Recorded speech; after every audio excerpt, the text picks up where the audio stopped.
देशामध्ये मागच्या काही वर्षांपासून समलिंगी विवाह, समलिंगी लोकांचे प्रश्न सतत चर्चेमध्ये आलेले पाहायला मिळतात. मग काही याचिकाकर्त्यांनी देशाच्या सर्वोच्च न्यायालयामध्ये याचिका दाखल केली होती, समलिंगी विवाहाला मान्यता द्यावी, देशामध्ये समलिंगी विवाह मान्यता झाले पाहिजे.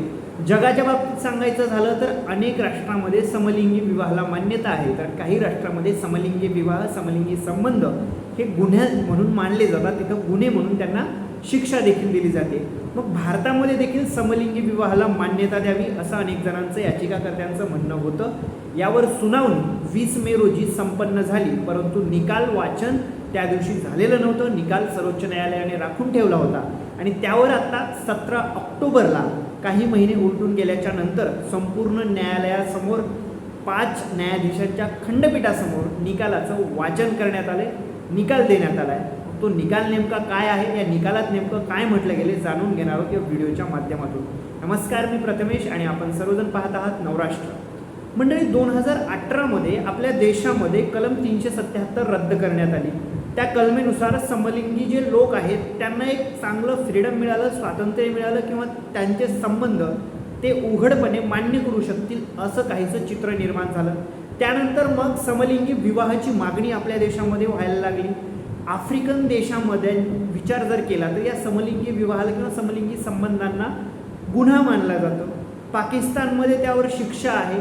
अनेक इस्लामिक राष्ट्रांमध्ये समलिंगी विवाहाला मान्यता नाही किंवा समलिंगी संबंधांना शिक्षा, गुन्हा मानला जातं. तर दुसरीकडे काही पाश्चिमात्य राष्ट्र किंवा बऱ्याच पाश्चिमात्य राष्ट्रांनी या समलिंगी विवाहाला मान्यता दिलेली आहे. अनेक राष्ट्रांनी तर अलीकडच्या काही काळामध्ये या समलिंगी विवाहाला मान्यता दिली आहे. मग जागतिक दर्जाचा किंवा जागतिक गोष्टींचा विचार करता भारतातही ही मागणी जोर धरू लागलेली असताना ही याचिका दाखल करण्यात आली. या याचिकेवर आता आज संपूर्ण असं निकाल वाचन करण्यात आले आणि या निकाल वाचनाबद्दल सांगायचं झालं तर यामध्ये याचिका फेटाळण्यात आली किंवा समलिंगी विवाहाला मान्यता सर्वोच्च न्यायालयानं दिली नाही आहे असंच काहीसं म्हणावं लागेल. 5 न्यायाधीशांनी यावर निकालपत्र दिले. 5 न्यायाधीशांच्या खंडपीठाने 4 निकालपत्र तयार केले. यामध्ये सरन्यायाधीश धनंजय चंद्रचूड यांनी निकाल दिला आहे आणि या निकालामध्ये त्यांनी समलिंगी विवाहाला कुठंतरी स्वतःची बाजू, त्यांनी समलिंगी विवाहाच्या बाजूने झुकती केलेली पाहायला मिळते. तर दुसरीकडं 3 न्यायाधीशांनी त्यांच्या या गोष्टीला विरोध केला आहे, म्हणजे समलिंगी विवाह हा मान्य असू शकत नाही असंच काहीसा निकाल वाचन केलेलं पाहायला मिळालं आहे. म्हणजे 3 विरुद्ध 2 अशा मतांनी ही याचिका फेटाळण्यात आली आहे. समलिंगी विवाहाला सर्वोच्च न्यायालय मान्यता देऊ शकत नाही असाच निकाल सर्वोच्च न्यायालयाने दिले. त्यामागची कारणं देखील सांगितलेली आहे. सर्वोच्च न्यायालय म्हणतं एखादा कायदा करणं किंवा एखाद्या कायद्यामध्ये तरतूद करणं, विशेष विवाह कायदा तयार करणं किंवा विशेष विवाह कायद्यामध्ये काहीतरी तरतूद करणं हे संसदेचं काम आहे. संसदेमध्ये ते होत असतं. संसदेचं काम सर्वोच्च न्यायालय करू शकत नाही, त्या कामामध्ये हस्तक्षेप करू शकत नाही. हां, जर कायदा एखादा बनला, कायदा अस्तित्वात असेल तर तो अंमलबजावणी करण्याचं, त्याचा अन्वयार्थ लावण्याचं काम हे सर्वोच्च न्यायालय करू शकतं. म्हणून ह्या याचिका फेटाळण्यात आलेल्या आहेत.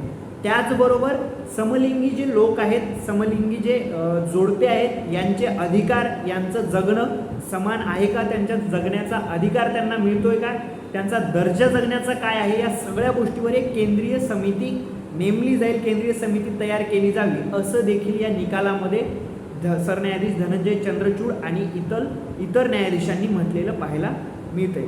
त्याचबरोबर सरन्यायाधीश धनंजय चंद्रचूड यांनी असं म्हटलंय की समलिंगी संबंध हे केवळ उच्चभ्रू लोकांपुरते, उच्च शिक्षित लोकांपुरते किंवा शहरापुरते मर्यादित नसून एखाद्या खेडेगावातील शेतमजुरी करणाऱ्या स्त्रियांमध्ये देखील समलिंगी संबंध असू शकतात.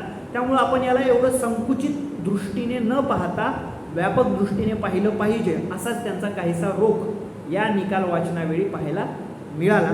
एकंदर काय तर सर्वोच्च न्यायालय समलिंगी विवाहाला मान्यता देऊ शकत नाही, त्यासाठी केंद्र सरकारने कायदा अस्तित्वात आणला पाहिजे असंच काहीसा रोख सर्वोच्च न्यायालयाचा या निकालाच्या माध्यमातून दिसला. तुम्हाला काय वाटतं, देशामध्ये समलिंगी विवाहाला मान्यता मिळावी का? नक्कीच कमेंट करून सांगा आणि अशाच प्रत्येक व्हिडिओसाठी पाहत राहा नवराष्ट्र.